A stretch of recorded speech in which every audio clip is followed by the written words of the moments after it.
producteurs et l'industrie agroalimentaire par la transformation des produits issus de l'agriculture dans une logique de contractualisation qui assure aux producteurs des revenus stables et d'autre côté permettre à l'État, au gouvernement dans sa politique d'import-substitution d'avoir des produits semi-finis ici qui sont utilisés par l'industrie agroalimentaire. Voilà pourquoi ce projet, au-delà des emplois qu'il crée, nous conforte dans cette idée que l'industrialisation reste la clé pour davantage développer l'agriculture, qui doit être le fer de lance de notre économie, mais la clé de la relance et d'un dynamisme du secteur privé à travers une transformation ajoutant de la valeur à tous nos produits et à nos matières premières. Je suis particulièrement heureux de voir qu'un projet comme ça conduit à partir de rien, très loin des zones industrielles habituelles, au plus près des producteurs et dans une logique écologique et environnementale qui me satisfait particulièrement dans la conception du projet. On peut dire ici que rien ne se perd, tout se récupère et a une utilité dans le process qui va à l'aboutissement du produit que l'usine SAF Ingrédients est appelée à. Il y a des correctifs importants qui ont été apportés et qui déteignent sur la progression de l'aménagement. Nous sommes aujourd'hui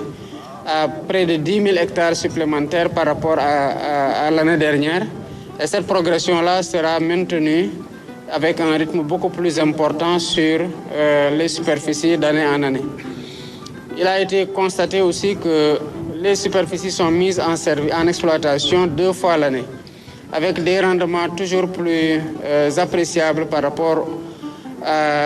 aux années précédentes, liées à la formation dont bénéficient les producteurs, non seulement sur les techniques agricoles, mais sur la gestion financière et le management des structures d'organisation qui les regroupent. Cela est possible parce que nous avons décidé de discuter avec les producteurs, de comprendre leurs attentes et de les prendre en charge de façon précoce. Et ce dialogue entre l'État et les producteurs va continuer pour que nous soyons au cœur de leurs préoccupations en termes de réponses adaptées par rapport aux problématiques auxquelles ils sont confrontés. Cela touche évidemment tout ce qui est mis à disposition des intrants à temps, la solarisation des infrastructures d'exploitation, la lutte contre le péril aviaire avec une synergie nécessaire entre nous et le voisin mauritanien et une disponibilité du financement à un prix beaucoup plus compétitif pour davantage de superficies emblavées et de production à mettre à la disposition du marché sénégalais, qui, il faut le reconnaître, s'élargit, mais nous sommes encore très loin du potentiel agricole dans la vallée et nous en sommes très conscients. C'est d'ailleurs tout ce qui justifie la présente visite, la première du genre depuis mon élection,